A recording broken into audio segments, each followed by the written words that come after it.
Okay, so previously I've talked about using your transcript, putting that into ChatGPT, and massaging what they give you as an episode description and changing it from there. But today I want to do something different. I want to talk through the notes that I have. I have a lot of the emotional notes and some key words that I want in the description, but I just can't put my finger on how to tell the story. I like 3-sentence show notes. So this is a lesson in serious summarizing for me, but also in how to tell it, because I feel like what I'm writing is like tabloidish and gross, and I don't want that to be that I don't want it to be that way. So I'm going to use the chat function on ChatGPT. I believe it's 3.5 is on my phone. We'll check it out. Hi, I'm Steph from Coffee Like Media, and I really want to help you experiment more with your podcast, whether it be by using ChatGPT or other LLMs like I'm doing in these videos and podcast episodes and Substack newsletters, because this project, AI and podcasting, encompasses all three of those. Or maybe it's something else that you need help experimenting with. I want to do that for you in any of the things that I'm putting out into the world. I have a sister podcast called Podcast to Connect, where I'm focusing on the connection aspect of podcasting. So feel free to check that out as well. If you need help with any of your podcasting endeavors, services, workflow, planning, you name it, yeah, you can reach out to me at coffeelikemedia.com/contact. All right. So let's get to this because I need to get this episode done for my client today. So again, I have my messy notes. I tend to take keynotes, and no, I'm not going to show you exactly what they look like because they are super messy. But I take I do a chronological one of like the different things that are happening in the different stages of the episode in case I need to move anything around.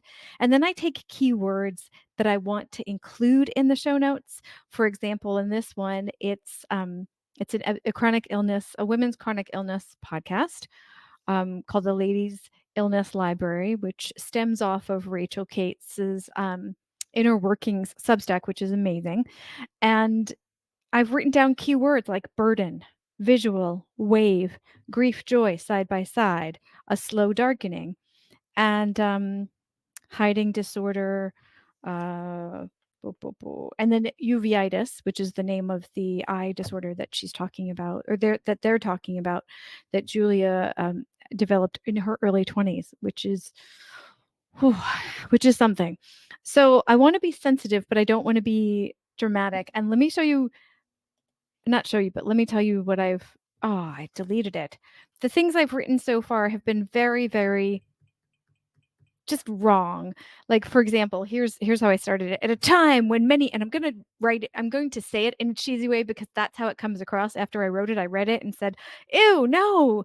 Here we go. At a time when many of us think we'll be discovering our passions, careers, and long-term friendships, Julia Edelman found out that she had uveitis. The black spots that she saw came and went just as her feelings of being a burden to the people around her. It just minimizes the very nuanced discussion that they have and the experience, more so the experience that she went through. And I just don't like it. So I'm going to use Chatty on my phone to see if I can get something as nuanced in 3 sentences as their conversation was in an hour. So wish me luck. Here we go. So I'm using the Android app. If you click on the headphones, that actually means you're going to talk to them. Headphones is microphone. Not pleased about it, but I do like how it works. Hello there. Hi, how's it going? You know what? I'm having writing block. Can you help me out? Sure, I'd be happy to help. What's your writing project about? Right. Okay. So I'm working on a podcast episode description. I like them to be 3 sentences long.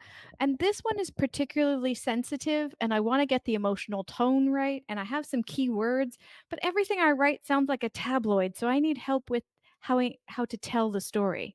Can I give you more details about the episode? I like checking in with Chatty, making sure they understand. Of course, I'd love to help. What are the details of the episode and the keywords you want to include? Okay. So Julia Edelman is the guest, and Rachel, the host, is talking to her about uveitis, which is a retina eye disorder, autoimmune disorder that she developed in her early 20s.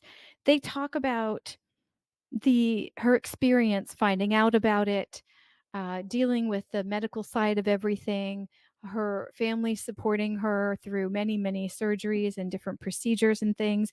But they also talk about the things that she's created to appreciate the better moments during the things like um, Tiny Joy's newsletter and ecstatic dancing and and the support that she felt from her family and friends during it. And I can't quite get that balance. So let me tell you some of the key words: grief and joy side by side, burden, visual, wave, a slow darkening. And she went through many procedures over a 7-year period. Here's a draft for your podcast episode description. Okay. In this heartfelt episode, Rachel sits down with Edelman to discuss her journey with uveitis, an autoimmune retina disorder that began in her early 20s. They explore the balance of grief and joy as Edelman navigates the medical challenges, supported by her family's unwavering presence. Despite the burden of countless surgeries, Edelman finds solace in creating moments of joy through her Tiny Joys newsletter and aesthetic dancing. I like it. I'm thinking of things that are. Let me know if you want to tweak anything or if you have any other ideas. Man, that was actually really good. Can you read it back to me? Glad you liked it. Is there anything else you'd like to adjust or add? Well, instead of Edelman, it'd be Julia. No problem. Here's the updated version. Okay. In this heartfelt episode, Rachel sits down with Julia to discuss her journey with uveitis, an autoimmune retina disorder that began in her early 20s. They explore the balance of grief and joy as Julia navigates the medical challenges, supported by her family's unwavering presence. Despite the burden of countless surgeries, Julia finds solace in creating moments of joy through her Tiny Joys newsletter and aesthetic dancing. 2 quick things to change. The burden part was actually a burden that she felt from how do I describe this? She felt like she was a burden to the people around her, and she kept the disorder a secret from not a secret, but hidden from a lot of people. I don't know how you'd work that in, but let me tell you the second thing first, before you change that. The second thing is community. She has also created online community spaces to help other people with like when they find out they have this rare disorder. That's probably too much. Got it. Here's the updated version with those changes. In this heartfelt episode, Rachel sits down with Julia to discuss her journey with uveitis, an autoimmune retina disorder that began in her early 20s. They explore the balance of grief and joy as Julia navigates the medical challenges while grappling with the feeling of burden and keeping her condition hidden from many. Despite this, Julia finds solace in creating moments of joy through her Tiny Joys newsletter and aesthetic dancing, and has built online community spaces to support others facing similar challenges. How many sentences is that? That's 4 sentences in total. Do you want me to condense it further? Yeah, can we condense the newsletter? We don't have to give it specific names, but her newsletter, her Substack newsletter, her dancing, and the community, can we put that all in one sentence?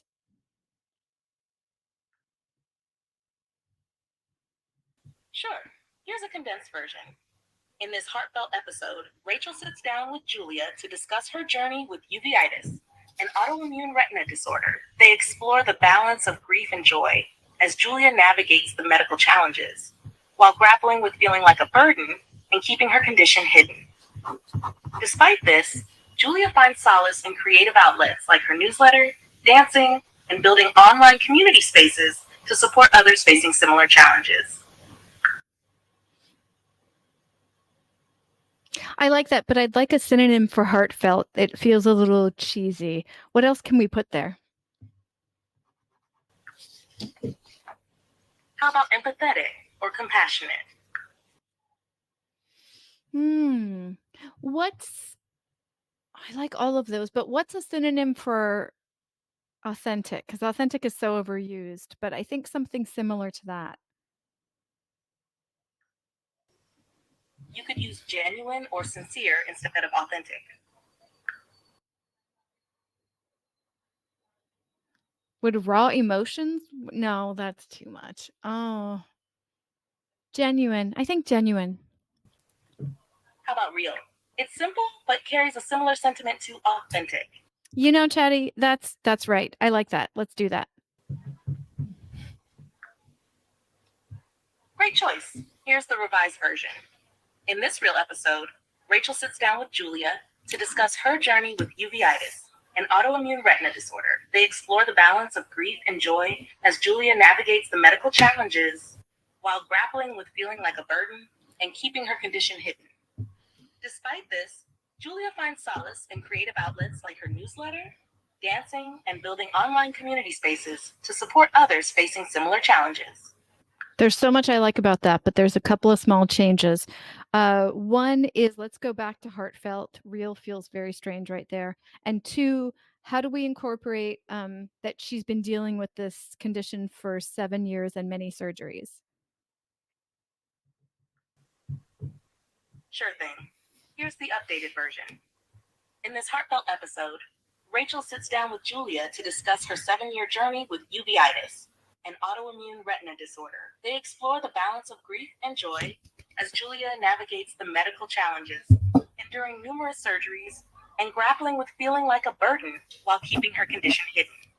Despite this, Julia finds solace in creative outlets like her newsletter, dancing, and building online community spaces to support others facing similar challenges. One change. Instead of despite this, I think it might actually be because of these challenges. She's been pushed to something, something. No, not pushed. But I think it's a because, not a despite. Got it? Here's the updated version. In this heartfelt episode, Rachel sits down with Julia to discuss her 7 year journey with uveitis, an autoimmune retina disorder. They explore the balance of grief and joy as Julia navigates the medical challenges, enduring numerous surgeries, and grappling with feeling like a burden while keeping her condition hidden. Because of these challenges, Julia finds solace in creative outlets like her newsletter, dancing, and building online community spaces to support others facing similar challenges. Perfect. I'll just grab the copy. Thank you. You're welcome. If you need any more help or have any other questions, Okay, I'm going to interrupt her. So the beautiful thing, it's not perfect, but it's as close as it's going to get without me manually updating it. And the beautiful thing is then you have it in here. Now it doesn't show up. You have the full text of the entire conversation in here. It doesn't show up on your even though I'm logged in as me on both my phone and my computer, it does not sync between the two. So I literally have to copy the last version and I'll put it over into a Google Doc and then change. I'm going to change some of the order of those sentences and a few more of the words. There's, I think it's retinal autoimmune disease instead of autoimmune disease retina or whatever. And I'm just going to put a final touch on it, and then of course the client's going to have a look at it, and we'll go from there.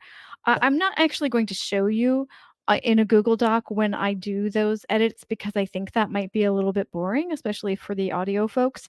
But if you would actually like to see that part of things, let me know, and I'd be happy to do that with another episode. I have plenty of episodes that I can show you that I do something similar to this with whether it be from the transcripts or from a mini coaching session. In this case, I started with writer's block, and Chatty helped me get beyond that.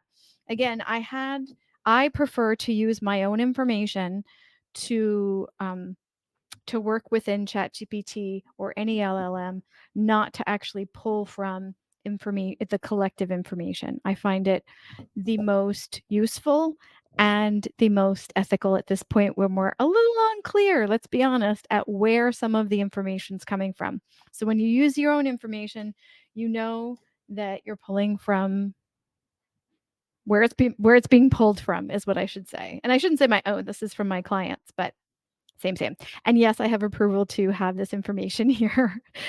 it's built into some of my contracts uh, because so many reasons. Ask me why, I dare you. You can go to coffeelikemedia.com/contact and ask me there in voice, text, or you can find all of my socials and email. Or in YouTube, you can ask me right below the video.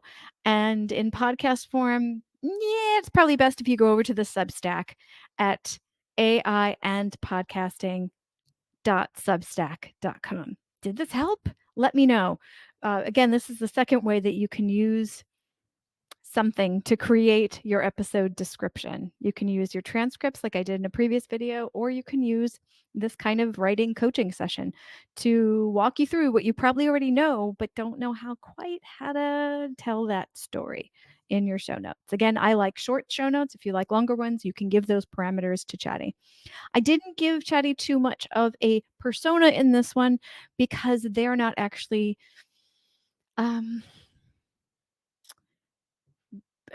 because I'm the expert in this one, not them. They're just helping to pull the information out from me and then arrange it in a story way. So I didn't really feel like I needed a podcast SEO professional to do that thing. That could be another tier to put it if you're putting something like this on a website versus in the podcast description. You could probably do another round of that to make sure you get the keywords that you're looking for. I'm not very good at SEO for website, and I don't claim to be, so that's not what I'm doing here. I'm doing the episode description. I already spent a long time on the title to make sure that those keywords are in there, and that's more of podcasting SEO. Okay, enough of a disclaimer. Thank you very much. Let me know if you have any questions. And AI and podcasting, I'm still working on remembering the new name, AI and podcasting.substack.com. You'll have all of the links to the audio, video, obviously the newsletters right there, and additional resources that are in every post. Okay, bye.